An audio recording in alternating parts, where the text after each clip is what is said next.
Es,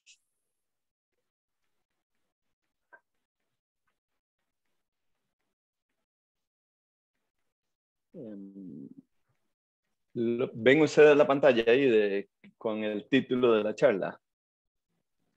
Correcto, sí. Okay. Y ya está. Okay. Bueno, muchas gracias por la invitación, y particularmente a Byron, que parece que tiene un poquito ¿cómo se llama esto? Cuando uno le gusta que lo maltraten, ¿verdad? Porque ya oyó mi charla una vez y ahora quiere oírla otra vez. Entonces, muchas gracias por invitarme. Bueno, como ya lo mencionó don Alvin, mi nombre es Daniel Azofeifa. Yo soy profesor ad honorem de la Escuela de Física de la Universidad de Costa Rica. Trabajé allí 40 años y ahora estoy jubilado, pero sigo colaborando en el CICIMA, principalmente en el Centro de Investigación en Ciencia e Ingeniería de Materiales, como investigador, y hago algunas cosas ahí en la Escuela de Física, sobre todo en investigación y a cosas alrededor de... ya no me preocupo mucho por las clases, pero les agradezco que me permitan compartir esta charla. Esta charla la empezó como siendo parte del curso de Fundamentos de Astronomía, que es uno de los repertorios que da la escuela y del que yo participé varias veces. Y también una vez la doctora Mavis Montero me invitó a hablar un poco del origen del universo y de los elementos en su clase, y varias veces lo he hecho a lo largo de los últimos años. También he colaborado con la doctora Montero en algunos proyectos de investigación allí en el CICIMA. Así que de ahí se originó la charla, y entonces tal vez la charla tiene más cosas de las que yo quisiera o que nos da tiempo para tratar hoy. Entonces, en algunos puntos voy a pasar algunas diapositivas así un poquillo rápido. Pero si después quieren volver a algún punto, pues me avisan. Me pueden mandar ahí por el chat si a ustedes les parece que estoy yendo muy rápido, o que les quisiera ahondar en algún punto, entonces me pueden mandar ahí por el chat, o al final ahí cuando se abre el periodo de, de preguntas. Bueno, yo creo que esta imagen acá de la tabla periódica es típica en prácticamente todas las aulas de las escuelas de química, ¿verdad? Antes estaban ahí colgando en algún lugar de la escuela de química, ahora ya no es tan común porque las encontramos en internet en cualquier lugar, ¿verdad?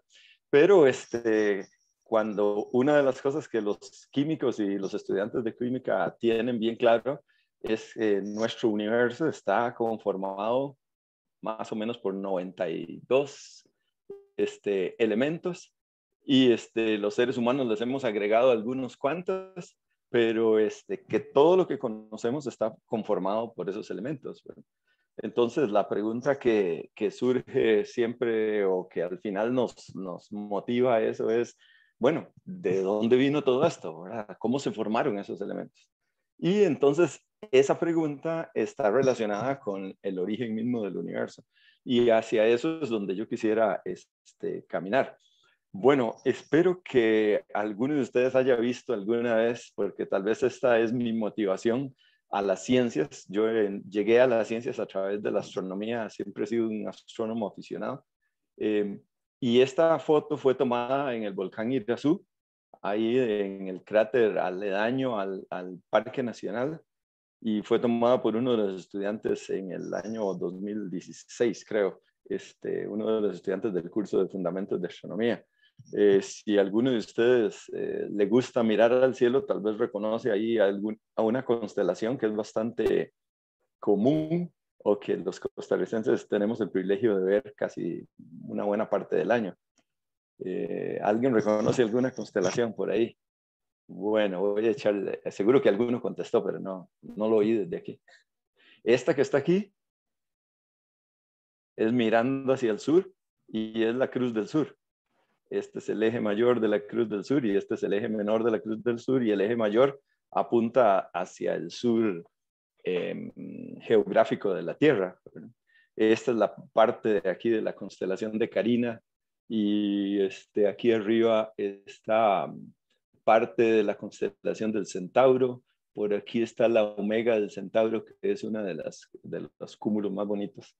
Y esta es la Beta del Centauro, que es una de las estrellas más brillantes ahí de la zona. Bueno, ¿por qué les muestro esto? Porque yo creo que cuando uno mira el cielo, especialmente así en una noche oscura y bien despejada, como por ejemplo en el Irazú, no cabe más que preguntarse, de verdad, ¿de dónde vino todo esto? ¿Verdad? ¿Cómo se formó? ¿De qué está hecho? Y, son esos momentos así como un poco filosóficos en que uno se pone a conversar con los que están con uno o se pone uno a meditar en de dónde realmente vino y de dónde salió todo esto. Así que ahí es donde empezamos la charla, pues quisiera dividirla en estas tres partes, ¿verdad? El origen del universo que nos lleva a la formación de los primeros elementos. Cuando hablamos del origen del universo, pues tenemos que hablar del Big Bang, que es el modelo más aceptado por el momento por la comunidad científica. Ahora, seguro que ustedes han oído el Big Bang, entonces yo más bien me quisiera concentrar bueno, cómo es que el Big Bang es diferente de otras propuestas de la formación del universo. A partir de ahí, entonces vamos a después hablar de cómo se formaron los elementos más pesados y hablar un poquitito de fusión en los núcleos de las estrellas y finalmente pues plantearnos la pregunta, ¿y de verdad es cierto que solo los elementos que tiene la tabla periódica son los únicos que es lo único que existe en el universo? Por lo menos desde el punto de vista de la materia. Entonces, con esa pregunta quisiera terminar. Bueno, nada más como para ubicarnos un momentito en cuando hablamos del universo, de qué estamos hablando, ¿verdad? Esta imagen que ustedes ven aquí es la galaxia de Andrómeda.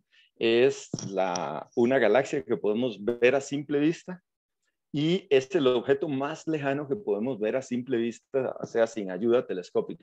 Por supuesto, hay que saber dónde está. Está en la galaxia de Andrómeda. Ahí es más o menos fácil de localizar después del mes de noviembre y hasta más o menos marzo, abril. Es bastante fácil de ver aquí desde Costa Rica. Se llama la M32, es el nombre feo, ¿verdad? Con números así como a los científicos les gusta poner nombres no tan bonitos, ¿verdad?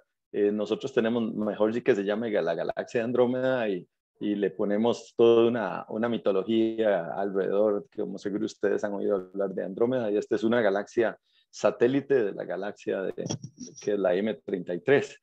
Esta galaxia es parecida a la galaxia que nosotros habitamos, que es la Vía Láctea, y está compuesta por unos 2.2 millones, está a unos 2.2 millones de años luz de nosotros. Recuerden que un año de luz es la distancia que viaja la luz en un año, viajando en el espacio. Y que la luz viaja a 300.000 kilómetros por segundo, ¿verdad? No 300.000 kilómetros por hora, 300.000 kilómetros por segundo, y entonces multiplique por todos los segundos que hay en un año, y esa es la distancia de un año luz, y 2.2 millones de años luz. Así que, nada más para darnos la idea de qué tamaño es esto, ¿verdad? Contiene unos 300.000 millones de estrellas, esa es la masa que podemos ver, digamos, y nada más para darnos una idea del tamaño de una galaxia, ¿verdad?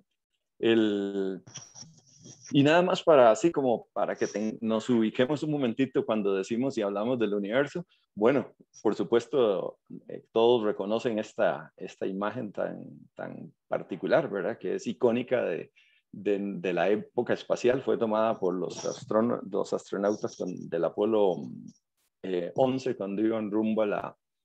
No, mentira, esta no fue del Apolo 11, creo que esta es del Apolo 17 más bien, cuando iban rumbo a la Luna. Y ven aquí el continente africano, donde dicen que nos originamos nosotros, ¿verdad? Los seres humanos, los Homo sapiens, que se originaron en algún lugar por aquí cerca, y luego toda la especie se expandió por toda la Tierra, y ahora aspiramos a expandirnos más allá, ¿verdad? Pero bueno, nada más para que tengamos una idea de tamaños, ¿verdad? Entonces, la masa de la Tierra es del orden de 6 por 10 a la 24 kilogramos, ¿verdad? 10 a la 24 no les molesta, ¿verdad? A ustedes. Espero, ¿verdad? Que nadie tenga problemas con las potencias de 10, ¿verdad? Entonces, nada más para, si alguien ahí está así, recuerde que 10 a la 6 son millones, 10 a la 12 son billones, 10 a la 18 son trillones, y 10 a la 24 serían, no sé cómo se dice, cuatrillones tal vez o algo así, ¿verdad? La Tierra tiene un diámetro de unos 6.000 kilómetros, perdón, un radio de unos 6.000 kilómetros, no, el diámetro sería el doble, ¿verdad? Y la Tierra es uno de los planetas que circula, que está alrededor del Sol, y el Sol tiene más o menos 1.000.000 de veces la masa de la Tierra, ¿verdad? 10 a la 30 kilogramos, y es 2 órdenes de magnitud más grande que la Tierra en términos del radio. El Sol, a su vez, pertenece a la galaxia. Esta no es la Vía Láctea, ¿verdad? Pero es algo parecido a esa. Y la Vía Láctea está compuesta por 10 a la 9 masas solares aproximadamente, unos 200.000 millones de soles, ¿verdad? Y tiene un radio de unos 10 a la 5 años luz. Este es el radio del disco, ¿verdad? No la galaxia es más bien como aplastada, ¿verdad? Como un disco. Entonces, cuando decimos el radio de la galaxia, nos referimos al radio del disco. El espesor del disco, ¿verdad? Sería aproximadamente una décima parte del radio de la galaxia. Y la galaxia es una de las, más o menos, esa es una estimación bastante bateada, de 10 a la 9 galaxias que existen en el universo. Esta es una foto tomada por el telescopio espacial Hubble de un lugar donde no hay estrellas o un lugar, digamos, muy oscuro del cielo, y que fue tomada durante los años 2003 y entre el año 2003 y 2004. Es el Hubble Ultra Deep Field Camera, algo así es como se llama. Y la exposición de esta foto es 10 a las 6 segundos, o sea, 1.000.000 de segundos. Nada más para que tengamos una idea. Ahora no es una foto así nomás, ¿verdad? Y la magnitud mínima que vemos aquí, o sea, la cosa menos brillante, la cosa más tenue que vemos aquí, tiene una magnitud 30. Nada más para tener una idea, ¿verdad? Nuestros ojos, los ojos humanos, podemos ver de una persona normal, puede ver hasta magnitud 6. Aquí estamos viendo hasta magnitud 30. Bueno, eso es para darnos una idea de qué tamaño es el universo, ¿verdad? Ahora, ¿cuánto estamos viendo aquí del universo? Estamos viendo más o menos la misma área que vemos tomando una moneda de 100 colones y mirándola desde una distancia de 25 metros. Me siguen ahí, ¿verdad? Yo tomo una moneda, la pongo allá a 25 metros, y el área que subtiende esa moneda vista desde 25 metros es aproximadamente la misma área que vemos en esta foto. Y sin embargo, ahí hay 10.000 galaxias en esta imagen. Si ustedes quieren entrar un poco ahí, ahora les digo para ver, esta es una imagen para hacernos sentir un poco humillados a nosotros los humanos, que a veces somos un poco pedantes, ¿verdad? Aquí está para que la disfruten, ¿verdad? Cada uno de esos es una galaxia. Ahí, bueno, yo sé que lo pongo muy rápido, pero como van a grabarlo después, ustedes pueden buscarla y es una imagen para verla con mucha calma. Bueno, y por supuesto que inmediatamente la pregunta es que todos nos hacemos, digo yo, cuando miramos eso, es ¿de dónde vino todo esto? ¿Y de qué está hecho? Bueno, no son preguntas nuevas, ¿verdad? Son preguntas que se ha planteado la humanidad probablemente desde el puro inicio de los seres humanos. Empezamos a mirar hacia el cielo y a pensar un poco en lo que nos rodea. Bueno, ¿de dónde vino todo esto? Hay ha habido siempre una serie de respuestas o un montón de respuestas. Seguro ustedes han oído la respuesta de los elefantes, ¿verdad? Que sostienen, que están parados sobre el lomo de una tortuga y la Tierra y el universo está puesto sobre eso, ¿verdad? Y cuando le preguntan en qué está parada la tortuga, pues le dicen que encima de otra tortuga.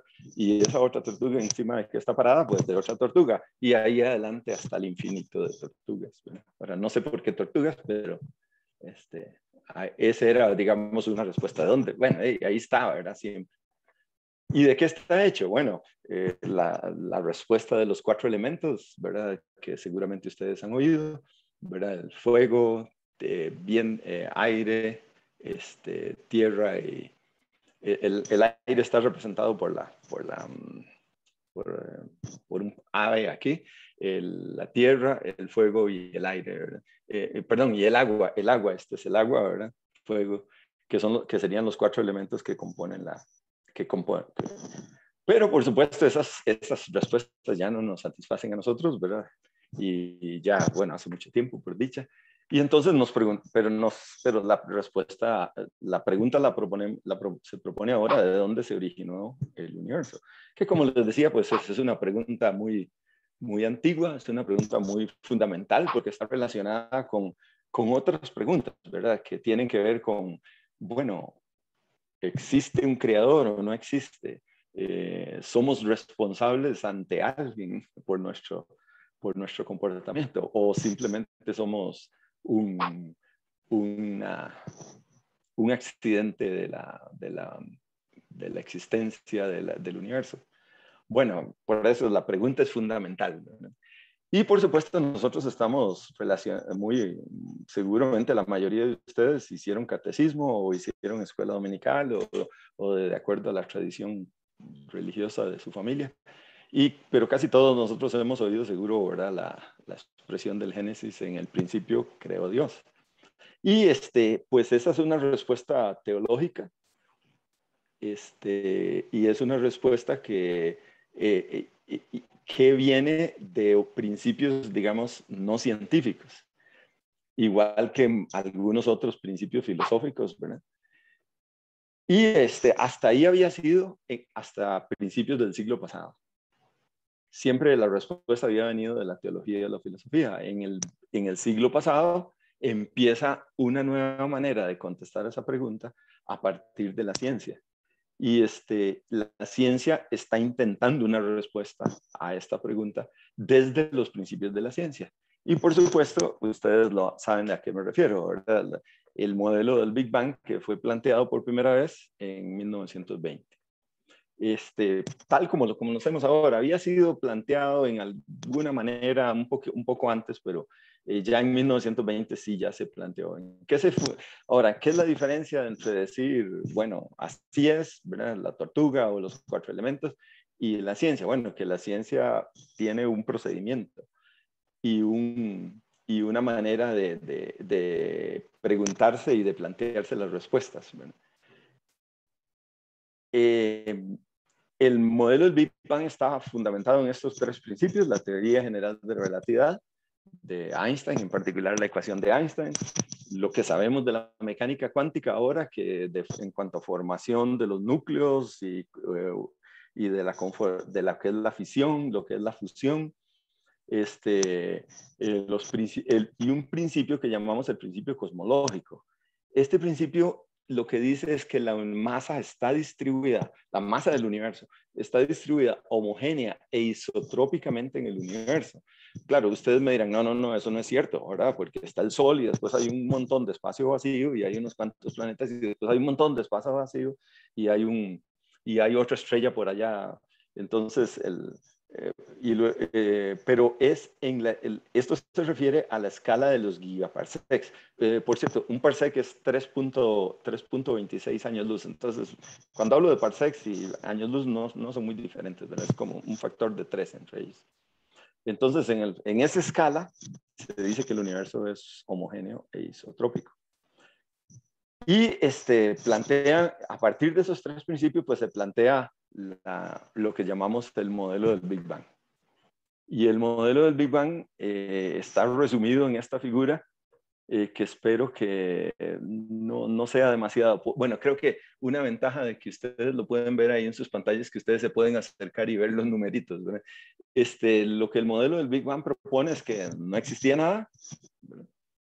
Nada en el sentido de nada, ¿verdad? No existía tiempo, no existía masa, no existía energía, nada, pero ocurrió una explosión, aunque realmente no es una explosión, puesto que no hay nada explotando, sino que de pronto, ¿verdad? Sale o surge el universo. En la idea de cómo surgen algunas partículas de la mecánica cuántica, ¿verdad? Que existe la partícula y la antipartícula, y entonces pueden surgir y volver a aniquilarse después. En ese sentido, pues aparece el universo. Y ¿quién causó eso o por qué aparece? Esa no es pregunta del Big Bang. Esa es una pregunta para antes del Big Bang. Entonces, este es el tiempo, aquí la temperatura y la energía promedio en el universo, ¿verdad? Entonces, o la densidad de energía, más bien. Entre 10 a la menos, entre el tiempo 10 a la menos 44 segundos y 10 a la menos 37 segundos, el universo empieza a expandirse. Este, Luego viene un periodo que se llama el periodo de inflación, en que el universo se expande violentamente.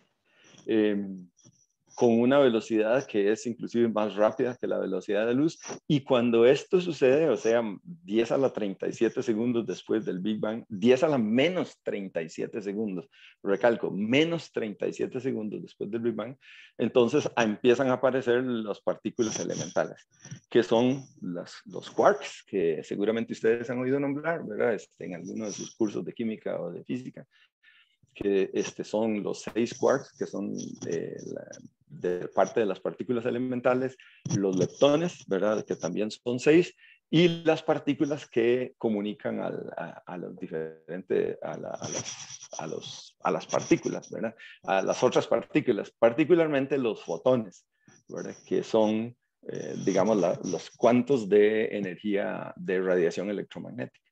Entonces, esto aparece acá. Para ese entonces, el universo empezó se estima, una temperatura de 10 a la 32 Kelvin. Por aquí el universo andaba por el orden de 10 a la 18 Kelvin. O sea, es una temperatura que no podemos ni siquiera imaginar, ¿verdad? Y el universo, ahora, para poder entender esto, uno pensaría, bueno, pero ¿qué está pasando aquí?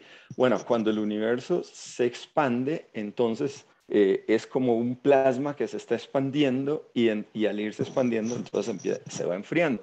Y al enfriarse, entonces se va condensando, ¿verdad? Igual que si nosotros tuviéramos un gas, no sé, por ejemplo, de agua, eh, eh, muy caliente y empezamos a enfriarlo, entonces poco a poco, ahora al ir enfriándose, empiezan a formarse gotitas, eventualmente esas gotitas coalescen y eventualmente podemos tener todo el gas convertido en una cantidad de agua líquida. Si lo seguimos enfriando, eventualmente puede llegar a ser un sólido, ¿verdad? Y luego las diferentes fases del agua sólida.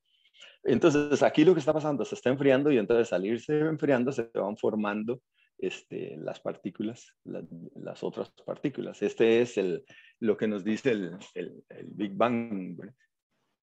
Y muy bien, entonces luego se enfría suficiente para que los quarks empiecen a unirse, ¿verdad? Empiecen a juntarse entre ellos y al juntarse los quarks, entonces empiezan a formar las partículas que conforman los átomos. Entonces empiezan a aparecer los protones, los neutrones.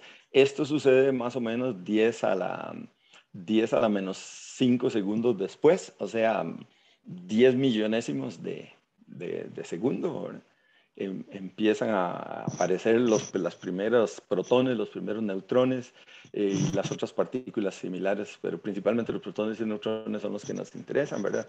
Están los electrones y están los electrones y los antielectrones, ¿verdad? Que son los positrones. Y por supuesto, una vez que ya tenemos protones y tenemos empiezan a formarse o a partir de ahí ya es posible empezar a formar núcleos. Y entonces empiezan a aparecer algunos núcleos y más o menos en el 10 a las 3 por 10 a las 5 años después, o sea, 300.000 años después, entonces empiezan a aparecer los primeros átomos, cuando es posible que los núcleos que se han formado se unan a los electrones y entonces tenemos lo que conocemos como átomos. Entonces aquí nace ¿verdad?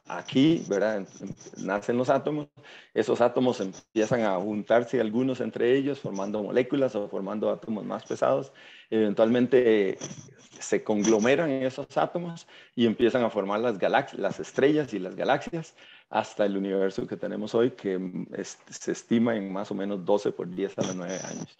O sea, unos 12.000 millones de años es la edad del universo que pensamos que tiene el universo ahora. Ese número está muy bien afinado ahora, es 12.72. O sea, ya hay 4 cifras significativas en ese, y se cree, y decimos que conocemos eso con una incertidumbre de más o menos el 10-15%. No sé, ¿verdad? Pero cuesta uno un poco pensar de que uno puede medir la edad del universo en esa manera. Y como se ha ido expandiendo, entonces el universo es cada vez más frío y actualmente la temperatura del todo del universo, o sea, del background del universo, es 2.7 Kelvin. Esto es muy, muy importante. Estos son cálculos, ¿verdad?, realizados a partir de la mecánica cuántica. Dice que son 2.7 Kelvin. Bueno, pero estoy gastando mucho tiempo en eso. Aquí está la guía para entender más de las figuras. Ahora, aquí, esto que está aquí, pues es lo mismo que les he dicho, que les dije a partir de la figura. Entonces no voy a gastar tiempo leyendo esto, pero es básicamente lo mismo que les he puesto allá, ¿verdad? Ahora, quiero recalcar, ¿verdad? Las primeras partículas, electrones, protones y neutrones, se formaron unos 300.000 años después del universo. Antes de eso era todo un plasma, ¿verdad? De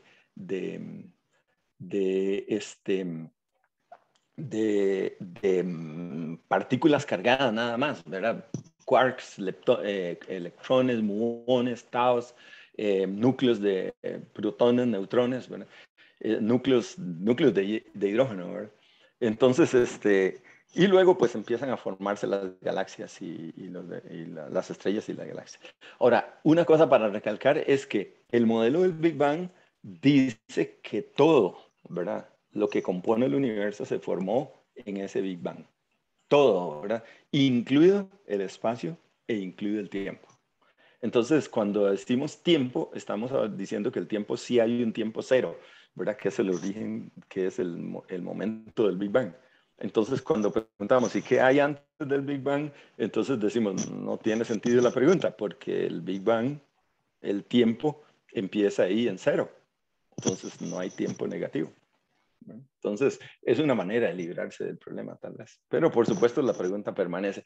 Ahora, ustedes me dirían, pero eso que usted está contando lo pudo haber contado, no sé, alguien diciendo no sé, que alguno de como los mitos del pasado, ¿verdad? De que la diosa tal se enojó con el dios tal, o que se enamoraron y que como resultado de eso vino el universo, ¿verdad? O que el dios tal se despierta y que cuando se despierta le da por hacer cosas y entonces hace el universo, o cosas de ese estilo, ¿verdad? Uno dice, bueno, pero ¿qué es la diferencia entre decir esto y decir esos mitos? Bueno, la diferencia viene aquí en las ecuaciones, en que nosotros la ciencia lo hacemos a partir de la observación y a partir de modelos matemáticos. Entonces, ¿en qué se fundamenta el Big Bang? Entonces, quiero pasar así muy rápidamente, no puedo resistir la tentación de hacerlo, ¿verdad? Uno es, como les decía, las ecuaciones de la relatividad. Esta es la que se llama la ecuación de Einstein, de muchas otras, ¿verdad? Pero hay varias que se les tiende a llamar esa, ¿verdad? Pero esta ecuación es la que la que relaciona la geometría del espacio-tiempo con el contenido de la materia y la energía que hay en el universo. G es la constante de gravitación universal, la que ustedes conocieron en la ley de gravitación universal. Recuerdan, masa 1 por masa 2 dividido entre la distancia al cuadrado y multiplicado por G me da la fuerza de gravitación, ¿verdad? Esta G es ahí, pi que aparece en todo lado, ¿verdad? Y c es la velocidad de la luz. Y esto que está aquí es lo que se llama el tensor de masa-energía del universo. G es lo que nos dice cómo es o cómo se describe el universo. Para tener una idea, recuerdan de su física que la segunda ley de Newton, ¿verdad? La fuerza es igual a la masa por la aceleración. Entonces, podríamos decir, si yo conozco las fuerzas que están actuando sobre una partícula, entonces yo puedo describir cómo se mueve la partícula, porque la aceleración, puedo calcular la aceleración y de la aceleración puedo calcular la velocidad y de la velocidad puedo calcular la posición y describirle dónde está la partícula y cómo se va moviendo. Bueno, ese es el papel que juega, el papel de esas fuerzas está aquí. Y esto es lo que me dice es cómo se describe el universo. Bueno, nada más cuando yo fui joven, ya algunos años hace, llevé un curso de relatividad y aprendí a resolver esa ecuación, pero ya no me acuerdo mucho más. Lo interesante de esto para nosotros es que esta R que está aquí está relacionado con R1, que es el radio de la esfera del universo, o algo parecido al radio del universo. Entonces, si nosotros podemos resolver esto, encontrar R mu, aquí estos son como si fuera un vector, ¿verdad? Que tiene sus componentes, solo que aquí tiene componentes que son de 4 dimensiones, en este caso 4 por 4, y R es la magnitud de este tensor. Y entonces, si puedo encontrar esto, puedo encontrar R, entonces puedo encontrar el radio del universo, ¿verdad? Y cómo evoluciona en el tiempo, igual que encontraríamos con la segunda ley de Newton, cómo evoluciona en el tiempo.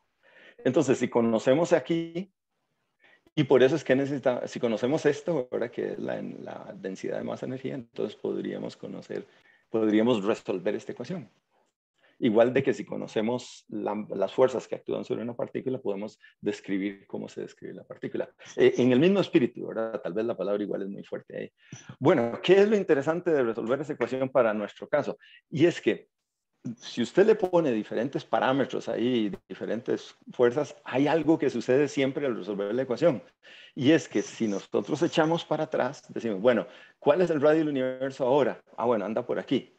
Pero si nosotros echamos para atrás, ¿verdad? Encontramos que en algún momento el radio del universo fue 0. Entonces, esto es ahora y para atrás, ¿verdad? Recuerde, miles de millones de años, ¿verdad? Entonces, haz eso, ¿verdad? Recuerde que en billion en inglés es 1.000 millones en español, ¿verdad? Entonces, el radio del universo es 0. O sea, el Big Bang, ¿verdad? O sea, se inicia el universo en algún momento, el radio. Y si usted toma diferentes, dice, bueno, no, es que voy a tomar una masa más grande, una densidad de masa más grande o una densidad de energía más grande, y calcula y vuelve a resolver la ecuación, entonces puede obtener diferentes futuros para el universo. Que el universo se expanda, que se expanda exponencialmente, que se expanda linealmente o que se vuelva a contraer. Pero en todo caso, la solución dice, hubo un radio 0 en algún momento en el pasado, en ese orden de tiempo. Entonces, eso es lo que decimos que está basado en la matemática. Pero por supuesto, algunos de ustedes dirían, bueno, Dave, pero la matemática es matemática. Los matemáticos se imaginan espacios de, no sé, de cuántas dimensiones a ellos se les ocurre, 10, 20, 50 dimensiones. Entonces, ¿qué evidencia tenemos de que de verdad es cierto? O sea, desde el punto de vista de la ciencia. Bueno, hay 3 evidencias fundamentales a favor del Big Bang, que son evidencias observacionales, ¿verdad? No son evidencias así como cuando uno dice, bueno, ustedes que son de química, ¿verdad? La mayoría de ustedes dicen, bueno, vamos a probar que esta reacción es cierta, y entonces usted va y la prueba y le cambia la temperatura, le cambia la presión, le cambia el pH o lo que a ustedes le guste y dice, ah, bueno, sí, ya ahora estoy convencido de que esta es la reacción que está ocurriendo que yo había propuesto a partir de las ecuaciones, ¿verdad? Claro, nosotros no podemos irnos al laboratorio y hacer universitos, ¿verdad? Entonces, mira, hacete un universito aquí para ver si el Big Bang es cierto. Y hacete otro por allá vos. Y allá en China, hacete otro para ver si es cierto. No podemos hacer eso, ¿verdad? Entonces, solo podemos tener evidencias observacionales y recalco la palabra evidencias, ¿verdad? Entonces, las tres evidencias fundamentales son, uno, las galaxias se alejan unas de otras. La observación nos dice que las galaxias todas están moviéndose como si hubieran salido todas de un punto en algún momento. Todas se están separando. Esto fue descubierto en el 29 por Edwin Hubble hace aproximadamente, lo dije mal antes, dije 12.8, pero son 13.8 mil millones de años. Y bueno, ¿cómo lo sabe él? Mirando en lo que se llama el efecto Doppler, ¿verdad? Y él hizo un gráfico de las galaxias. Este gráfico es el gráfico que él hizo y por supuesto tenía muy poquitos datos y no parece así, ¿verdad? Si usted le presenta este gráfico lineal a su profesor en el curso de química, en el laboratorio de química, seguro le dice que ahí no hay una línea, ¿verdad? Que mejor lo piense mejor. No hay una línea recta, perdón, que lo piense mejor, ¿verdad? Pero, bueno, eso es lo que él tenía en ese momento y bueno, ya hoy lo tenemos mucho mejor, pero sí ya está bien mostrado, ¿verdad? Que todas las galaxias se están alejando unas de otras. Bueno, efecto Doppler, que me lo brinco ahí.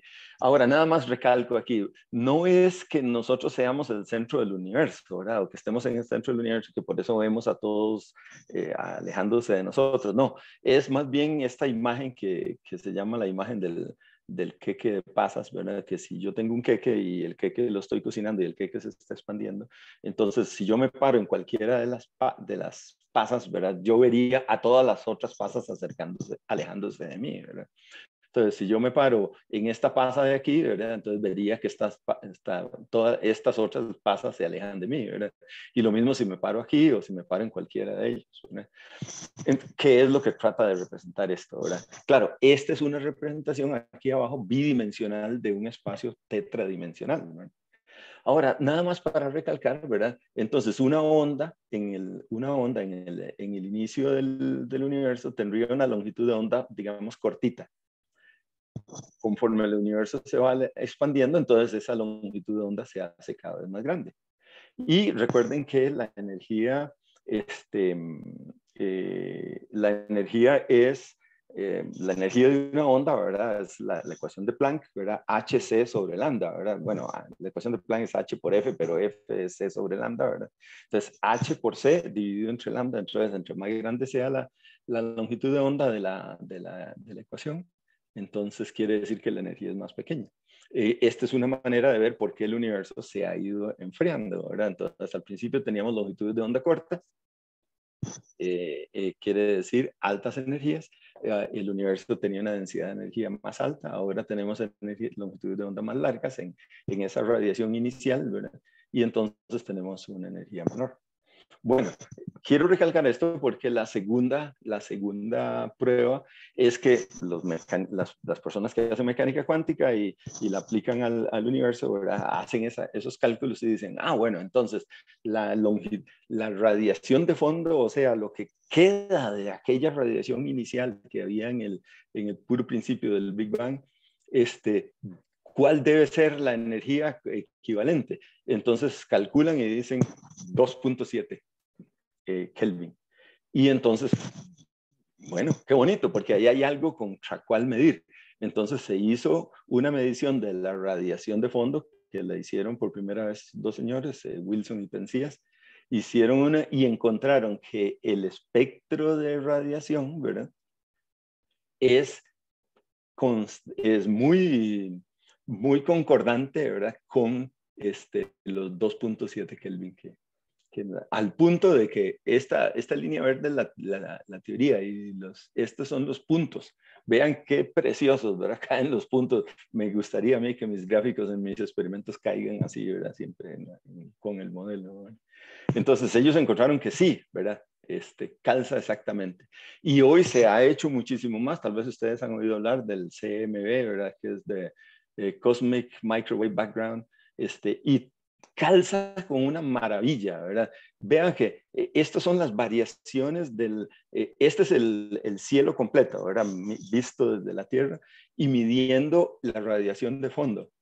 Y esa radiación, aquí el azul es, digamos, más frío y el rojo es más caliente, y las variaciones máximas no pasan de 10 a la menos 5, ¿verdad? O sea que es realmente 2.7 lo que tenemos ahí de acuerdo. Y la otra cosa que tal vez al punto donde queríamos llegar, y ya veo que ya se me está agotando el tiempo, es la proporción observada. Los mecánicos, la gente que trabaja en mecánica cuántica hace y dice, bueno, ¿cuánto hidrógeno debe haberse formado durante el tiempo que que existió la formación de protones? Bueno, ¿cuántos se hicieron? ¿Y cuántos protones pudieron haberse juntado para formar un núcleo más pesado, como por ejemplo el helio? Entonces, hacen el cálculo y hacen un cálculo de que la razón entre el número de átomos de helio y número de átomos de hidrógeno debe ser del orden de 0,25. O sea que hay 4 átomos de hidrógeno por cada átomo de helio en la formación inicial del universo. Y entonces, decimos, bueno, eso es cierto, porque ahí hay otro número con el cual comparar, ¿verdad? Y aquí le doy algunos números, ¿verdad? En la Vía Láctea, la razón anda entre 0.26 y 0.29. En la pequeña nube Magallanes, que es una galaxia satélite de la Vía Láctea, está justo en el punto. En la M33, que es la galaxia que vimos ahí en la segunda imagen que les mostré, 0.34. En algunas estrellas jóvenes del orden de 0.3. Y esto es perfectamente explicable, y en algunos cúmulos globulares. Entonces ven que andamos por ahí, ¿verdad? Bastante cerca, lo cual nos dice, ¿verdad? Parece que sí es cierto. Entonces tenemos 3 evidencias de que, estas son 3 evidencias fundamentales o básicas de que nos dicen el Big Bang no es solo una historia igual que la historia no sé, de los hombres de maíz, o de la historia de la mitología griega, o en el principio creó Dios, ¿no? Entonces, que es la evidencia de la ciencia. Bueno, y ustedes me dirán, bueno, está bonito hasta ahora, pero lo único que usted nos ha dicho es que se formó hidrógeno. Sí, ¿verdad? Y básicamente eso es todo lo que se formó en el Big Bang. Hidrógeno y un 25% de lo que se formó en este momento es el helio 4, ¿verdad? Se formó también deuterio, ¿verdad? Que ustedes lo conocen, ¿verdad? Que es un isótopo del hidrógeno con un protón más en el núcleo, ¿verdad? Un poquito de helio 3 también, y vean las proporciones aquí, ¿verdad? 10, bueno, aquí vea que 10 a la menos, aquí sería 0,1, aquí es 0,25, ¿verdad? Lo del helio, aquí ya es 10 a la menos 4, por aquí se formó litio, sí, se formó litio, que es el siguiente elemento ahí, pero vea que la proporción es del orden de 10 a la menos 10, ¿verdad? Entonces, la cantidad de los otros elementos pesados, fue muy poca la que se formó en el Big Bang. Entonces, ustedes dicen, bueno, pero ese universo es muy aburrido desde el punto de vista química, ¿verdad? Solo hidrógeno y helio, y el helio es un pesado que no se mezcla con nadie, entonces, que la química que podría haber ahí era básicamente cero, ¿verdad? Tal vez el litio un poquitillo, ¿verdad? Entonces, ¿de dónde vienen los otros elementos? Entonces, ya sabemos de dónde viene el hidrógeno, de dónde vienen los otros elementos, y tal como los vemos en el universo. ¿Cómo se formaron, verdad? Entonces, ahora voy a la segunda parte de la charla y ya el tiempo casi se me fue, entonces voy a ir a... Bueno, la respuesta es, los elementos se formaron en las estrellas, ¿verdad? Y entonces todos los otros elementos que conocemos fueron formados, bueno, en el Big Bang, estos dos, ¿verdad? Principalmente hidrógeno y helio. En las estrellas pequeñas se formó carbono, nitrógeno, oxígeno y azufre. En las estrellas más grandes se formó estos mismos elementos, pero también se formó hierro y se formó, perdón, hierro no, flúor. Flúor, sí, ¿verdad? Disculpen, yo soy físico, no químico, ¿verdad? Neón, sodio, magnesio, potasio y estos que están en amarillo, ¿verdad? ¿Y por qué no los otros? Bueno, en las supernovas se han formado los otros elementos. Todos hasta el elemento natural más pesado que tenemos, ¿verdad? Y ¿cómo fue que se formaron? ¿Y por qué se formaron ahí? Bueno, supongo que a los químicos en algún momento se tienen que hacer esa pregunta, ¿verdad? ¿De dónde salieron todos los elementos? Déjenme pasar así rápidamente. Entonces, vuelvo otra vez a las fuerzas fundamentales, a la física fundamental. Recuerden que en la física, o seguro ustedes han oído, mencionaron eso allá en su curso de física 1, física 2, existen 4 fuerzas fundamentales, o los físicos hablamos de 4 fuerzas fundamentales. La fuerza gravitacional, que es la fuerza que mantiene unido el universo como a grande escala, ¿verdad? Que mantiene la Tierra girando alrededor del Sol, la Luna alrededor de la Tierra y la galaxia moviéndose toda junta, ¿verdad? La fuerza electromagnética, que son las fuerzas entre las cargas eléctricas, positivas, si ambas son del mismo positivo y que existen 2 sabores, ¿verdad? Positivas, cargas positivas, cargas negativas. Si son iguales se repelen, si son diferentes se atraen, y eso es lo que llamamos la fuerza electromagnética, que a la vez explica las fuerzas magnéticas, ¿verdad? Por eso es electromagnética, ¿verdad? Los imanes o las fuerzas que producen los imanes se explican también a través del movimiento de cargas, cargas eléctricas. La fuerza débil, que esta fuerza débil controla algunos de los fenómenos que ocurren dentro del núcleo. Entonces, ¿por qué hay núcleos que son estables? ¿Por qué hay isótopos que son estables y hay otros isótopos que son inestables y decaen rápidamente, ¿verdad? Seguro ustedes han oído hablar, ¿verdad?, de elementos radiactivos. Por ejemplo, el tritio, ¿verdad?, que es un isótopo del hidrógeno, es inestable y rápidamente decae, ¿verdad?, y se convierte en hidrógeno común y corriente, ¿verdad?, u otras cosas. Y finalmente, finalmente no, la fuerza más fuerte que conocemos en el universo nosotros, ¿verdad? Y esa fuerza es la fuerza que mantiene al núcleo unido, ¿verdad? Ahora, usted dice, ¿y cómo es que, dónde veo esa fuerza? Esa fuerza, bueno, la vemos dentro de los núcleos porque es una fuerza muy fuerte, del orden de 10 a las 5 veces más fuerte que la fuerza electromagnética, pero que tiene un alcance muy reducido. Ahora, aquí en esta escala lo pueden ver, ¿verdad? Estos son femtómetros, o sea, 10 a la menos 15 metros. Entonces, el alcance de la fuerza fuerte es entre un protón y un neutrón es del orden de 10 a la 3 femtómetros, ¿verdad? Entonces, recuerden que el tamaño de un átomo es del orden de 10 a la menos 10, 10 a la menos 10 metros. Y esto sería 5 órdenes de magnitud más pequeño, ¿verdad?, del orden de 10 a la menos 15 metros, ¿verdad? Tal vez déjeme apuntar, ya que me dije eso, ¿verdad? El radio del átomo de hidrógeno es lo que llamamos el radio de Bohr, ¿verdad?, que es como medio Armstrong, ¿verdad? Entonces es del orden de 10 a la menos 10, ¿verdad? El diámetro de un átomo de hidrógeno. Y los otros átomos son un poquito más grandes, pero no realmente mucho más grandes, ¿verdad? Si mal no recuerdo, el átomo de aluminio es 1.3 Armstrongs de radio, ¿verdad? Entonces es realmente pequeñito. Pero estas fuerzas solo interaccionan, ¿verdad?, cuando se encuentran los átomos o las partículas muy, muy cerca. Tal vez una manera de pensarlo es como, yo creo que la experiencia que todos hemos tenido de que alguna vez estamos trabajando con goma loca, ¿verdad?, y se nos pone un poquitico de goma loca entre los dedos, y que mientras usted tenga los dedos separados, no hay ningún problema, usted no siente la fuerza de la goma loca, ¿verdad?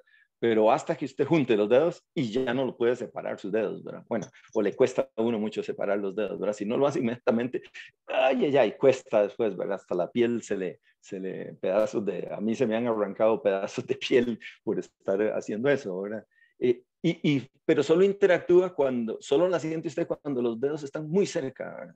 Bueno, esta es la idea de la fuerza fuerte. Solo interactúa o solo aparece cuando la fuerza es cuando la distancia es muy pequeña de este tamaño. Esta es la fuerza para protón-protón y esta es la fuerza fuerte. Ahora, ¿por qué hablo de esa fuerza fuerte? Porque viene en un momento. Bueno, ¿cómo se forman las estrellas? Por fuerza de gravedad. Usted tiene una nube de hidrógeno principalmente, un poquillo de helio por ahí, y todos los átomos empiezan a atraerse mutuamente y forman la estrella, pero cuando se va contrayendo los gases, el gas se calienta y entonces sube la temperatura en el núcleo de la estrella. Entonces la fuerza gravitacional tiende a hacer colapsar la estrella y esta fuerza, recuerden, es proporcional a su masa. Pero al contraerse aumenta la temperatura. Básicamente, puesto así en términos, la energía potencial, ¿verdad? Que es muy grande, cuando están separados se hace una energía potencial cada vez más pequeña cuando se van acercando. Usted me dice, un momento, la energía potencial está haciéndose más grande. No, está haciéndose más grande en magnitud, pero está haciéndose negativa, ¿verdad? Entonces, por eso es más grande en magnitud, pero es negativa, entonces se está haciendo más pequeña, ¿verdad? Entonces, disminuye la energía potencial, lo cual quiere decir que tiene que aumentar la energía cinética, y la energía cinética es lo que nosotros determinamos o medimos como la energía térmica, ¿verdad? Entonces, en el centro de la estrella empieza a calentarse, pero como es un gas, empieza a expandirse, ¿verdad? Un gas caliente quiere expandirse, entonces se establece una lucha entre la expansión térmica y la gravedad. Cuando esos dos se equilibran, entonces la estrella, o sea, la masa de gas puede existir en equilibrio por un tiempo. ¿Y por qué no sigue existiendo? Bueno, entonces, lo que tenemos acá, ¿verdad? Y las ecuaciones que ustedes seguramente ahí recuerdan. Y para que el núcleo en una estrella como el Sol, la estrella sea estable, la temperatura tiene que ser del orden de unos 10 millones de Kelvin. Nada más 10 millones de Kelvin. Déjenlo pasar un poquito, ¿verdad? Y luego, pero usted dice, bueno, entonces el Sol va a existir para siempre. No, ¿verdad? Porque el Sol está radiando. Y entonces, cuando hay energía que está escapándose de la estrella, porque la estrella está caliente, el espacio está más frío, entonces la energía térmica fluye hacia el espacio y tenemos esta posibilidad aquí, ¿verdad? Entonces, al enfriarse, quiere decir que debiera de contraerse, pero ¿por qué no lo hace? Porque aquí adentro hay una fuente de energía. ¿Cuál es esa fuente de energía? Es la fusión de los núcleos, ¿verdad? Entonces, cuando se produce la fusión de los núcleos, es cuando decimos que las estrellas entran en la secuencia principal. Eso dicen los astrónomos, ¿verdad? Estrellas de la secuencia principal. ¿Y qué es lo que quiere decir en este caso? Bueno, que 4 protones se fusionan para formar un núcleo más pesado, y en este caso el núcleo de hidrógeno, perdón, el núcleo de helio, ¿verdad? Que tiene 2 protones y 2 neutrones. ¿Y de dónde aparecen los neutrones? Porque los neutrones absorben algunos de los electrones y se neutralizan, ¿verdad? Forman el neutrón y sobra algo que es la energía. Bueno, aquí está descrito de una manera más complicada. Y ahora, ¿y de dónde y por qué esto es importante para la estrella? Por lo siguiente, si yo sumo o pudiera pesar la masa de los 4 hidrógenos por separado y la masa del helio, encontraría algo, algo que es curioso, ¿verdad? La masa del protón es esta, ¿verdad? No voy a decir ese número ahí con tanto, pero ustedes la ven 1.6 por 10 a la menos 27 kilogramos. Multiplicada por 4, pues me da este número. Pero la masa del helio es 6.644 por 10 a la menos 27. O sea, ven que hay una diferencia entre estos dos. Falta un poquito de masa. ¿Qué se hizo esa masa? Se convirtió en energía, ¿verdad? Y ¿Cuánta energía es? La otra ecuación de Einstein, la E igual a mc cuadrado, nos permite hacer ese cálculo. Y nos dice que esa masa que hace falta es equivalente a 4.2 por 10 a la menos 27 julios. Ahora, si multiplicamos allí por el número de átomos que hay, por ejemplo, en un kilogramo de hidrógeno, entonces podemos calcular cuánta energía habría en un kilogramo de hidrógeno que se convierte en helio. Y si hacemos esos números, resulta que es una cantidad enorme, ¿verdad? Del orden de 10 a la 14 julios por cada kilogramo. Nada más para tener una idea, ¿verdad? Puesto que julios no es una unidad que es muy fácil de, así como de imaginarse, ¿verdad? Es el consumo, si tomamos el consumo promedio de una casa de unos 400 kilowatts hora por mes, una casa de clase media anda por ahí, entonces podrían alimentarse unas 436,000 casas durante todo un mes con la energía generada por un kilogramo de hidrógeno. Nada más para darnos una idea de la cantidad de energía que se genera cuando se produce esta reacción. Y bueno, ¿qué es lo que nos interesa a nosotros? Bueno, que se formó helio, ¿verdad? Por supuesto que se formó energía. Entonces, ¿cómo podemos ver esto? Bueno, al inicio la estrella tiene hidrógeno y helio. En su núcleo poco a poco se va convirtiendo en helio y ahí está generando la energía suficiente para que la estrella exista. Y la estrella puede existir, en el caso del Sol, por el orden de los 10 mil millones de años. Así que el aumento de hidrógeno es lo que genera, perdón, la fusión de hidrógeno, el aumento de helio, es lo que genera la energía que nos da la estrella, ¿verdad? ¿Y qué pasa cuando el hidrógeno, bueno, qué pasa, me devuelvo acá, qué pasa cuando el hidrógeno se va acabando y vamos a tener helio? Bueno, entonces ahí empieza a ocurrir otro fenómeno, ¿verdad? Se consume el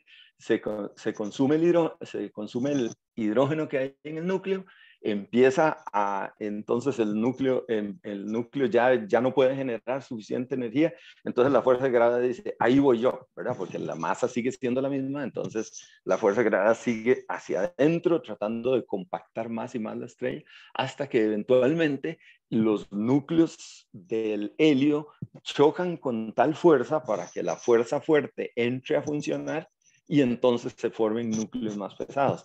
Y ven ahora la importancia de la fuerza fuerte, ¿verdad? Porque la fuerza fuerte es la que no actúa mientras los núcleos estén separados.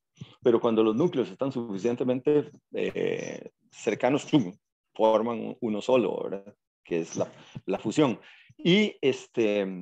¿Y por qué eso tiene que ocurrir a alta temperatura? Porque si vienen dos núcleos, digamos, pongámosle dos núcleos de helio, dos partículas alfa, ¿verdad? Acercándose lentamente la repulsión eléctrica, ¿verdad? Entre los núcleos de helio, que son positivos, va a hacer que ellos no choquen, ¿verdad? Se repelan y no lleguen a juntarse. Pero si están con suficiente energía, van a llegar y a tocarse en algún momento y lograr que se forme lograr que haya oportunidad de que entre en acción la fuerza fuerte y se pueda formar el núcleo más pesado. Entonces, eso pasó cuando se formaron los 4 protones, dieron origen al núcleo de helio, y ahora tenemos que podría suceder también cuando los partículas alfa o núcleos de helio entonces nos den para formar otros elementos más pesados. Bueno, y ahí eventualmente se forman las enanas blancas, las neutrónicas o los huecos negros. Pero lo que les quería, lo importante para lo que nuestro punto aquí es que, bueno, si estaba en la secuencia principal, entonces se está fusionando hidrógeno y produciéndose helio. Luego, eventualmente, cuando tenemos en el núcleo mucho helio, pero se compacta, entonces se compacta y sube la temperatura otra vez en el núcleo, se unen los núcleos de helio y forman elementos más pesados, y 3 núcleos de helio nos dan un elemento importantísimo para nosotros, ¿verdad? Creo que todos me entienden por qué digo que es muy importante, ¿verdad? Y entonces tenemos el proceso de fusión que nos da origen a berilio o que nos da origen al carbono. Y de camino, radiación, ¿verdad? Que está representado aquí por los gamas. Y esa radiación es la energía que va a calentar la estrella y entonces la estrella se calienta y se puede expandir otra vez y ahí es donde viene la enana roja. Perdón, la enana roja. Perdón, la gigante roja. Las enanas rojas son otras. Las gigantes rojas.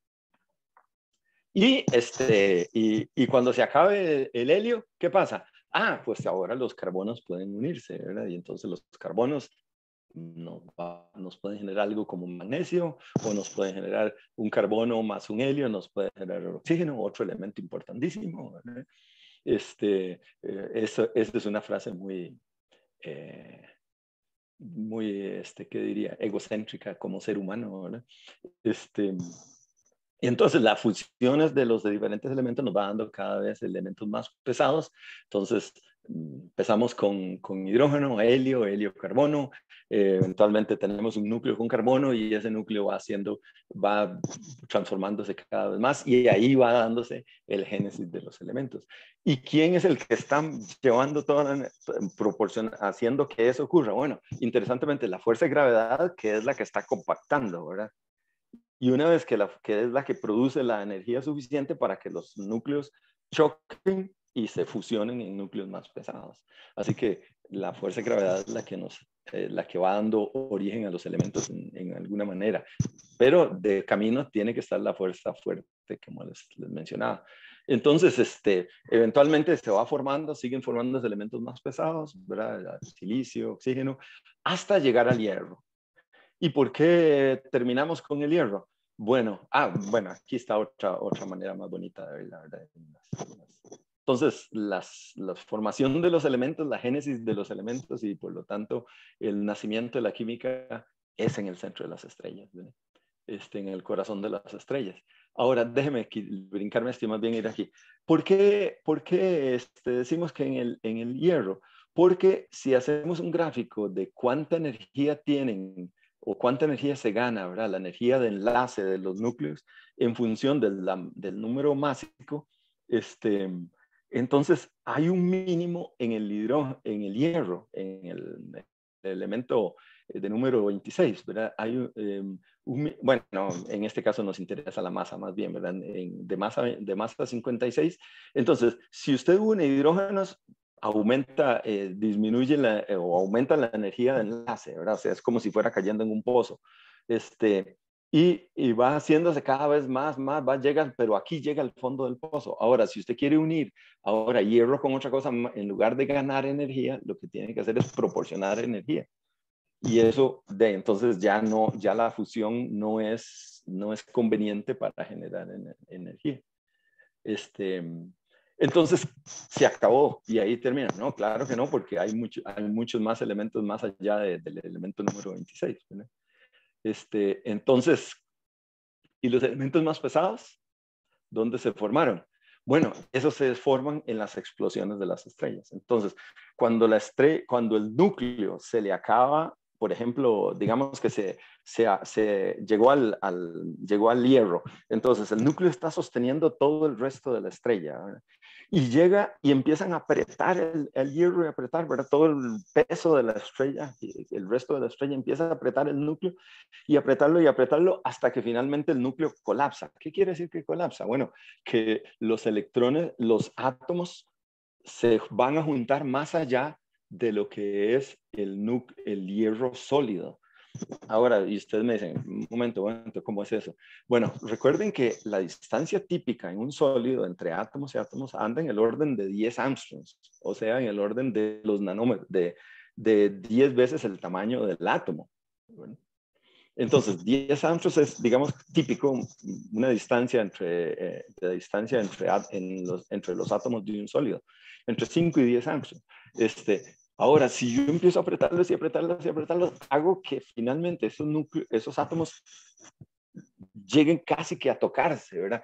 Y casi que a tocarse, ¿por qué? Porque entonces ahora las nubes electrónicas que están rodeando los núcleos empiezan a repelerse entre ellas. Cuando eso sucede, entonces hay un colapso, ¿verdad? Del núcleo, el resto de la estrella cae, el resto de la masa de la estrella cae hacia adentro, pero se choca contra el núcleo y hay un rebote, y en ese rebote entonces hay una enorme cantidad de energía. Esa enorme cantidad de energía permite entonces que los átomos que están cayendo y los átomos que están saliendo, o más bien más que los átomos, los núcleos que están cayendo y que están, se puedan fusionar, ¿verdad? Y formar elementos más pesados. Y entonces de ahí sale el oro y sale el platino y salen las tierras raras y salen los actínidos, todos los actínidos y los elementos ahí pesados, más pesados, ¿verdad? Se van formando en las explosiones de las estrellas. Entonces, y usted dice, bueno, pero lo que se está contando es un cuento muy bonito. Es cierto, lo podemos ver. Bueno, sí, lo podemos ver. Y esta imagen es una imagen. Cuando vean colores en una imagen astronómica, tengan mucho cuidado qué quiere decir, ¿verdad? Pero esta imagen es muy bonita porque vean acá. Ya se me agotó el tiempo. Sí, ya. Déjeme, nada más termino en cuatro diapositivas más. Este color acá, no sé qué se llama, qué será este color marrón aquí, ¿verdad? Es presencia de azufre doblemente ionizado. Entonces podemos ver azufre donde hay azufre. El verdecito acá es el hidrógeno y el azul es oxígeno, ¿verdad? Entonces podemos ver. Y esto es, esta es una imagen de una nube, de una estrella que explotó, ¿verdad? Entonces podemos ver, sí hay hidrógeno aquí, ¿verdad? Perdón, hidrógeno, bueno, hidrógeno por supuesto, sí hay oxígeno, ¿verdad? Podemos ver la radiación típica del oxígeno que me dice, sí, ahí está, ¿verdad? Hay vanadio, ¿verdad? En algunos de estos puntos. Entonces nos dice, sí, ¿verdad? No, mentira, les estoy engañando. Este es el W. ¿Cuál era el W? El wolframio. Se me olvidó cómo era el otro nombre del wolframio. El titanio es, ¿verdad? O sea, bueno. Tungsteno. Tungsteno, gracias. ¿Verdad? Nos dice, sí, ahí está, ¿verdad? Entonces, sí es cierto, ¿verdad? Podemos ver los elementos, ¿verdad? Que se formaron. Entonces, sí, parece que la evidencia nos dice, no es solo un cuento ahí de unos físicos que se tomaron algo y empezaron a pensar de cómo se formaron los elementos, no. Es realmente, ahí están los elementos, ahí los podemos ver. Y usando una frase de Carl Sagan, ¿verdad? Todos los elementos, ¿verdad? Excepto el hidrógeno y el helio, fueron formados en los núcleos de las estrellas, ¿verdad? Incluyendo el calcio de nuestros huesos, el hierro de nuestra hemoglobina, el carbono de nuestras células. Por eso podemos decir que fuimos formados en las estrellas. Somos hijos de las estrellas, si se quiere. Si lo podemos decir, este es tomado del libro del Cosmos de Carl Sagan. Y bueno, y la última pregunta que les había planteado es, ¿y el universo contiene algo más? Además de los 90 y resto de elementos, ¿el universo contiene algo más? La respuesta, que empezó más o menos en la segunda mitad del siglo pasado, la respuesta es sí. Y de hecho, la materia de la que hemos venido hablando, lo que llamaríamos la materia ordinaria, solo compone el 5% del universo. Hay un 25% de la masa del universo que se llama la materia oscura, que no sabemos qué es. Hay ahí algunos bateos, pero no tenemos ni la menor idea de qué es. Bueno, tenemos algunas ideas de qué es, pero como les digo, hay unos bateos que no se han podido confirmar de qué es esa materia oscura. Y hay un 70% más que es lo que se llama la energía oscura. Y no tiene que ver nada con Lord Vader ni sus descendientes, ni ninguno de ellos, ¿verdad? Es simplemente energía oscura, se llama, porque, y energía oscura es porque no sabemos qué es, ¿verdad? No es porque sea necesariamente mala ni buena. ¿Qué es la materia oscura? Bueno, no absorbe, no refleja, no emite luz. Es muy abundante y 5 veces más que que la materia normal. Los astrónomos han visto evidencias de su presencia, pero no no se ha podido determinar qué es esa materia oscura. Fue propuesta inicialmente en el año 22, las primeras evidencias se vieron en el año 23, y digamos la evidencia 33 y la evidencia final, así ya conclusiva, la determinó Vera Rubin, que murió hace creo que como un año y medio, y que muchos dicen debieron haberle dado el premio Nobel, pero no se lo dieron. Y ella la vio o la determinó a partir de la era en que rotan las galaxias. Haciendo esa observación se dio cuenta de que existía esa materia oscura. O sea, una materia, y la llamó se llamó oscura porque no es la materia que compone las estrellas y los gases que emiten o absorben luz, y que es lo que nosotros vemos de las galaxias. Bueno, y además los lentes gravitacionales también nos permiten decir que sí existe la materia oscura, ¿eh? Entonces, bueno, ahí ya se me agotó el tiempo. Pero ¿qué sabemos de la materia oscura? Primero, es materia, o sea, es masa, no es energía, es masa. Es oscura, o tal vez debiéramos decir es transparente, ¿verdad? Porque la luz pasa por ella y no le pasa nada a la luz. Ni se refleja, ni se dispersa, ni nada, ¿verdad? Simplemente pasa. Es fría, quiere decir no tiene no tiene energías relativistas. Interacciona gravitacionalmente, eso sí, ¿verdad? O sea, su presencia se nota gravitacionalmente. Y yo no supe cómo traducir esa palabra. No chocante sería, ¿verdad? O sea, no parece colisionar entre ellas. Y finalmente es estable, porque aparentemente existe desde el origen del universo.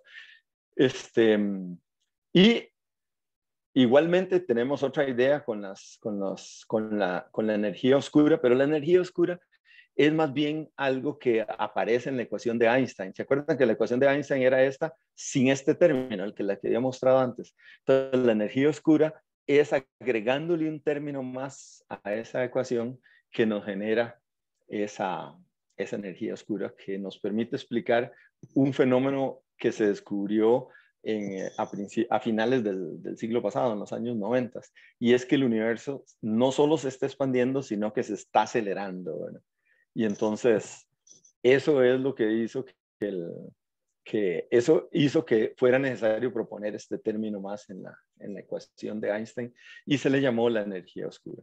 Entonces, la historia del universo es la energía oscura, el Big Bang. El Big Bang, el universo empezó a expandirse, pero la energía oscura entró en función y empieza a expandirse aceleradamente. No solo expandirse, sino expandirse aceleradamente. Así que, ¿de qué está hecho el universo?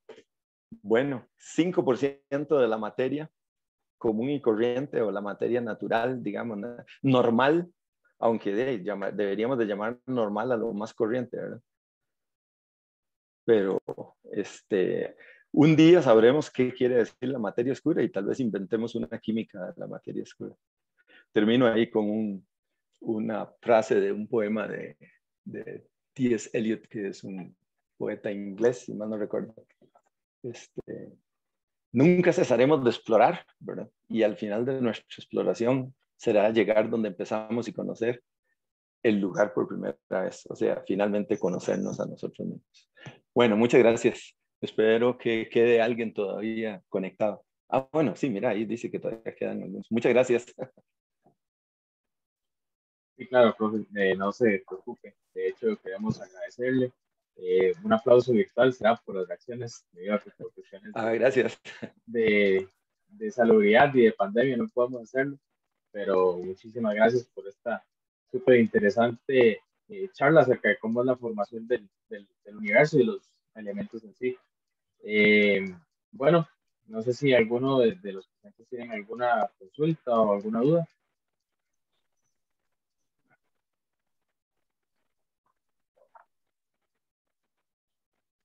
¿Hay alguien ahí? Ya están todos dormidos.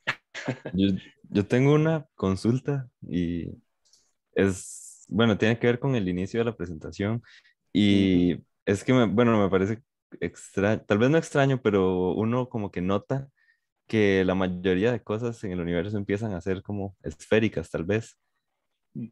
planetas, estrellas, cometas, pero ¿por qué cuando todas estas esferas se acumulan forman un disco? ¿Por qué las Ah, galaxias tienen una ¿por forma qué de las disco? galaxias no son esféricas? Sí, porque una galaxia no es No. esférica. Bueno, sí existen galaxias que son más o menos esféricas. Que, bueno, lástima que no lo, oh, tal vez sí lo tengo, déjeme ver. Hay, hay, un, hay galaxias de diversas formas y hay unas galaxias que son más o menos esféricas, pero la mayoría de las galaxias no son esféricas debido a la rotación. Es el mismo principio por el cual la Tierra no es exactamente esférica. Ustedes seguro lo han oído, ¿verdad? La Tierra no es exactamente una esfera, está achatadita en los polos, ¿verdad? Y es un poquito, es como que le hubieran aplastado aquí y entonces se infló en el Ecuador, ¿verdad? ¿Y a qué se debe eso de que la Tierra sea achatada? Pues que tenga más radio ecuatorial que radio polar. Bueno, se debe a la rotación de la Tierra. Bueno, claro, la Tierra tiene cierta elasticidad, ¿verdad? Entonces la rotación de la Tierra produce una fuerza centrífuga y esa fuerza centrífuga entonces es más fuerte en la parte ecuatorial, ¿verdad? Más lejos del Ecuador, más lejos del eje de rotación. Y entonces eso hace que se expanda hacia el Ecuador y entonces se achate en los polos. Ahora, imagínense que pudiéramos acelerar a la Tierra, acelerarla, y pensemos en la Tierra más como un fluido y no como un sólido, sino como un fluido. ¿Qué pasaría? Cada vez se achataría más, ¿verdad? Y se haría más aplastada, ¿verdad? Se expandiría más en el Ecuador entonces, eventualmente, ¿qué pasaría? Lo que va a formarse es como un disco, ¿verdad? Si tuviéramos suficiente velocidad de rotación. Entonces, eso es lo que pasa en la galaxia, ¿verdad? La galaxia probablemente inicia, la gran nube que formó la galaxia inicialmente, ¿verdad? Es más o menos esférico, se va compactando, pero esa compactación hace que la velocidad aumente, conservación de momentum angular, si eso le recuerda algo, ¿verdad? Y entonces se va expandiendo en el ecuador y achatando en el polo y entonces va tomando esa forma de disco que tiene ahora. Claro, estoy diciéndolo en una manera muy simplista porque ahora usted me diría, ¿y cómo es que se formaron, por qué se forman las estas, ¿verdad? Los brazos de la galaxia? Ya eso no es pura aquí, ¿verdad? Porque hay galaxias que tienen una barra aquí en el centro, ¿verdad? Y entonces bueno, la dinámica de eso es complicadísima, ¿verdad? Pero me sigue, ¿verdad? Entonces es la Sí, combinación de la fuerza centrífuga con la fuerza con la fuerza de gravedad. La fuerza de gravedad haría esférico, nada más. Pero la fuerza centrífuga lo hace aplastado, entonces la combinación de esas cosas nos da esto. Y es muy importante en la formación del sistema solar también. Espero haberle contestado. sí, muchas gracias, de hecho. Sí, y con el sistema solar es cierto que podríamos ponerlo todo en un mismo plano, ¿o no? Sí, sí, o sea, el Sol y los planetas, los 8 planetas y la gran mayoría de los asteroides y los otros cuerpos menores, ¿verdad? Los planetas enanos eh, y los cometas y los asteroides, los enanos, asteroides y planetas, todos ellos están aproximadamente en un solo plano, ¿verdad? El que más se aleja es Plutón, que está, o sea, si pensamos así, ¿verdad? En un plano, el Sol en el centro, entonces los planetas todos están girando aproximadamente en el mismo plano. El que más se aleja es Plutón y está a 15 grados, ¿verdad? Con respecto al plano de la Tierra, digamos. La diferencia entre el plano de la Tierra y el plano de la órbita de la Tierra, para decirlo correctamente, y el plano de la órbita de Plutón es solo 15 grados, ¿verdad? O sea, prácticamente todos están aquí, que tiene que ver con eso que le acabo de decir, ¿verdad? La fuerza centrífuga. Y sacó material de la nube original que dio origen al Sol. Ah, por cierto, el Sol también está un poquito achatadito debido a la rotación a su rotación. Con permiso aquí. Muchas gracias. Perdón. Que alguien necesitaba algo que estaba aquí detrás de mi computadora. Para mí siempre es, ¿cómo se dice? La palabra en inglés es amazing, ¿verdad? Que lo pone a uno maravillado, ¿verdad? Es el hecho de que los seres humanos podamos, con conceptos relativamente simples, ¿verdad? O realmente simples, ¿verdad? Explicar tantas cosas del universo. Imagínense, podemos explicar la existencia de un átomo, no sé, escojan ahí, digamos el oro, por decir, escoger el oro y decir, bueno, ¿cómo se formó el oro? ¿Y por qué el oro tiene exactamente ese número atómico? ¿Por qué no podría tener unos 20 protones más? Perdón, protones no, porque ya no sería oro, ¿verdad? 20 en neutrones más. ¿No? Puede tener unos protones más, ¿verdad? Y existen unos isótopos ahí del oro, ¿verdad? Pero no puede ser mucho más pesado. Solamente un poquitito ahí. La fuerza débil. ¿Y por qué tiene ese tamaño? La fuerza fuerte. Entonces, puede uno poder describir todo eso, ¿verdad? A base de conceptos relativamente simples. Sí, Claro, cuando es uno ve la fascinante, ecuación la de verdad. Einstein, cuando uno ve la ecuación de Einstein, dice uno, no, eso no es simple. No, él no lo es, ¿verdad? Pero es fantástico, ¿no? Que podamos hacer. Bueno, entonces, muchísimas gracias al doctor Daniel Pregunta. Rifa. Disculpe, yo tenía una pregunta. Bueno, Claro, adelante. si hay tiempo por mí, no hay problema. Estoy en mi casa, así que puedo. Sí, adelante. Creo que una muchacha hace una pregunta antes que mí. Ok, sí, yo tengo una pregunta, pero podría ser después, ¿está bien? O ya. Bueno, adelante, no sé. Bueno, mi pregunta es con respecto a la energía oscura. ¿Hay alguna teoría con respecto a cómo nos afecta? ¿Cómo afecta al resto de la materia? La energía oscura, ¿verdad? Sí, que no es la materia. ¿Qué no, dice? la energía oscura. ¿Qué le hice? Ya por aquí estaba. Bueno, ya ustedes vieron que tengo un montón de cosas ahí. Sí, vea, la energía oscura, lo que para mí para el momento, y bueno, yo no sé, yo soy más de la ciencia materiales que astronomía, ¿verdad? Porque, por eso les quise aclarar eso al inicio. La energía oscura tiene más que ver o es un artificio que necesitamos para poder explicar por qué el universo se está expandiendo. Déjenme volver a compartir un momentito aquí la pantalla para que lo... ven ahí, ¿verdad?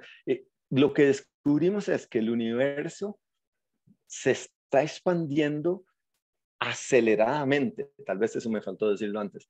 El universo se está expandiendo aceleradamente, o sea que hay una fuerza o algo que hace que el universo cada vez se mueva más rápido en su expansión. Entonces, no puede ser ninguna de las 4 fuerzas fundamentales, ¿verdad? No, porque la fuerza de gravedad es siempre atractiva. La fuerza eléctrica no es porque la fuerza electromagnética no es porque tenemos equilibrio de cargas en el universo, por lo menos hasta donde sabemos. Entonces, eso no hace ni que se repela ni que se acelere la contracción. Y la fuerza débil y la fuerza fuerte son de muy corto alcance. Entonces, ellas no pueden explicar la expansión acelerada del universo. Entonces, ven, no podemos, ¿verdad?, explicarla. Entonces, para poder explicarla, se propone la existencia de la energía oscura.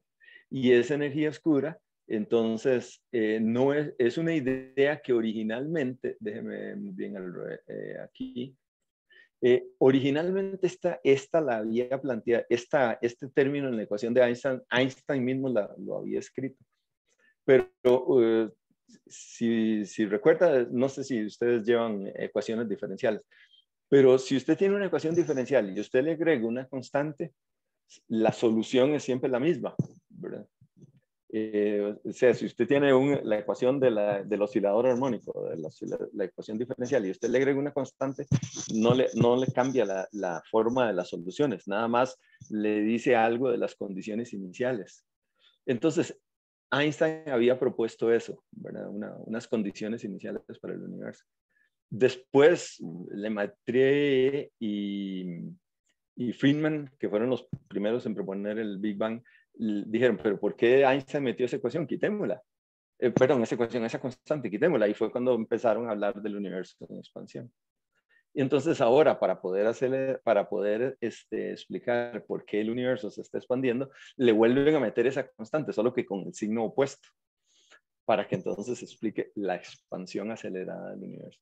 Entonces, ok. No es algo así como que me afecte a mí. Ahora, bueno, tal vez sí nos afecta en este sentido. No ahora, sino dentro de, no sé, unos trillones de años, ¿verdad? Ni usted ni yo estaremos, yo creo, pero tal vez los hijos de nuestros hijos, ¿verdad?, estarán. Y entonces, ¿qué va a pasar aquí? Que las galaxias se van a ir separando, y al final el universo va a ser un universo muy, muy frío y muy solo, ¿verdad? Solo podremos ver las galaxias, solo podremos ver las estrellas de nuestra galaxia, y eso es todo. No podremos ver ninguna otra galaxia porque todas estarán tan lejanas que ya no vamos a tener. En ese sentido, pero eso es más filosófico que otra cosa. Claro, sí, está muy interesante. Sí, Es como darle nombre a una energía que no se sabe de dónde viene ni qué es. Exactamente. Así me parece a mí que es todavía la energía oscura. Sí, muchas gracias. Con gusto. Bueno, de hecho mi pregunta iba muy relacionada a eso último que había mencionado. No sé si me escucha bien, ¿verdad? Sí, ahora sí. Ok. Mi pregunta va un poco más relacionada a lo que estaba mencionando del momento en el que el universo va a quedar como solo, en el que todo se va a alejar. Bueno, donde sé, creo que se llama Big Crunch, ¿verdad? Que es donde todo se condensa en uno mismo porque el universo como que se enfría, ¿verdad? No, pero no, casi siempre el Big Crunch se refiere más bien a la solución. ¿Se acuerda cuando le mostré las soluciones las posibles soluciones o formas de las soluciones de la ecuación de Einstein? Había una en que volvía a radio cero. Entonces, déjeme volver a compartirla aquí, si me permiten, ahí ya, me estoy abusando, ya sé, pero share. Okay. Ve aquí la línea amarilla. Esta línea amarilla dice que el radio fue cero, se expande hasta cierto momento y luego el radio vuelve a ser cero. Este es el que llaman el Big Crunch, ¿verdad? Porque, lo que usted está ahí mencionando es más bien que el universo se expande y eventualmente de todo va a ser muy frío, ¿verdad? Porque las galaxias están muy lejanas unas de otras. Eventualmente la misma galaxia se va a empezar a ser afectada por esa expansión, y entonces si todavía el Sol existiera, pero el Sol se va a morir dentro de unos 5,000 millones de años, así que eso es mucho antes de que esto suceda, el Sol quedaría básicamente solo, ¿verdad? Y entonces sí sería un universo frío y solo. Está bien, okay, yo no quiero. Pero una pregunta, ¿cómo en ese caso, ya en ese tiempo que haya pasado, cómo vendría siendo la creación de nuevos elementos o este proceso de creación de síntesis de elementos, por así decirlo? ¿Se seguiría dando de igual manera o tendría una baja? No, ya para entonces eso ha cesado, porque habrá síntesis de nuevos elementos. Esa palabra está más bonita. Habrá síntesis de nuevos elementos mientras haya estrellas, ¿verdad? Porque las estrellas en el núcleo de las estrellas se están produciendo los elementos más pesados. Que por cierto, los astrónomos dicen la creación de los metales, porque para los astrónomos todo elemento más allá del helio se llama metal. Perdonen a los astrónomos por eso.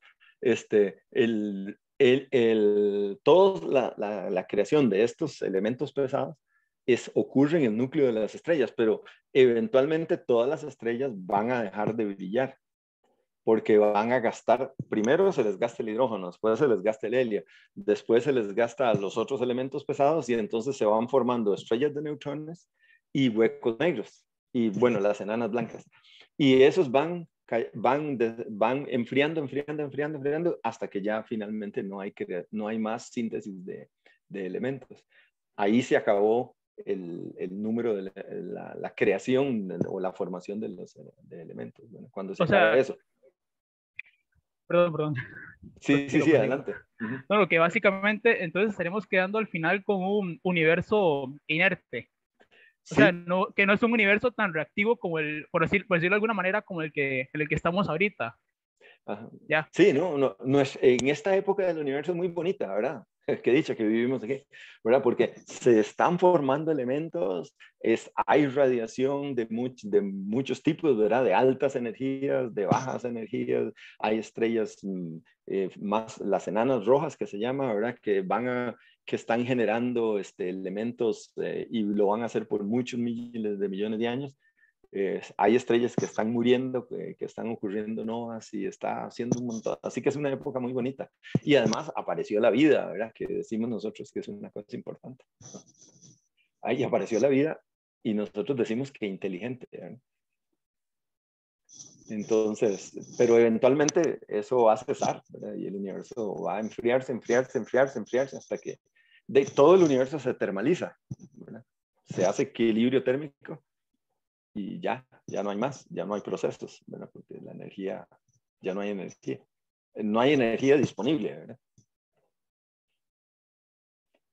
¿Aló? ¿Sí? ¿Sigo ahí o me oyeron o no? Entonces ahí sería. Muchísimas gracias. Ahí ya. ¿Aló? ¿Hola? Sí, adelante.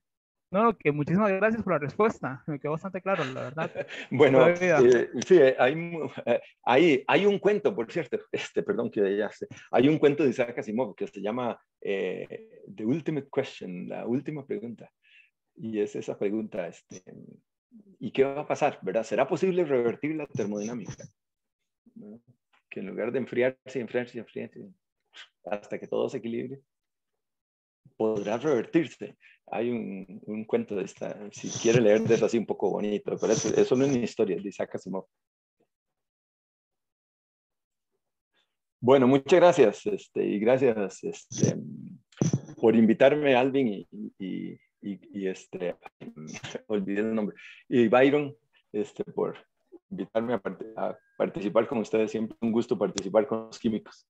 No, profe, más bien un agradecimiento profundo, porque fue parte de lo que es la sesión inaugural. Ya con usted damos el inicio a nuestra Semana de la Química.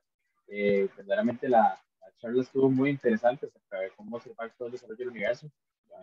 Me gustó también que aparecieron bastantes preguntas, entonces me parece excelente. También quería invitarlos a todos y recordar seguir las redes sociales del chapter, donde vamos a estar publicando las siguientes charlas. Mañana tenemos charlas acerca del uso de laboratorios para la enseñanza de las ciencias naturales en el nivel de colegio, y también tenemos charlas acerca de los procesos de oxidación de hidrógeno para que estén ahí al tanto. También pueden participar de las diferentes actividades que tenemos, concursos como concurso de dibujo, concurso de stickers, concurso de póster, para que estén al tanto y que puedan participar por los diversos premios que tenemos. Entonces, muchísimas gracias a todos los presentes. Esta fue la charla inaugural y que tengan una bonita tarde. Muchas gracias. Gracias a ustedes. Muy interesante. Muchísimas gracias, sí. Me encantó la charla. Muchas gracias. Hasta luego. Gracias. Hasta luego.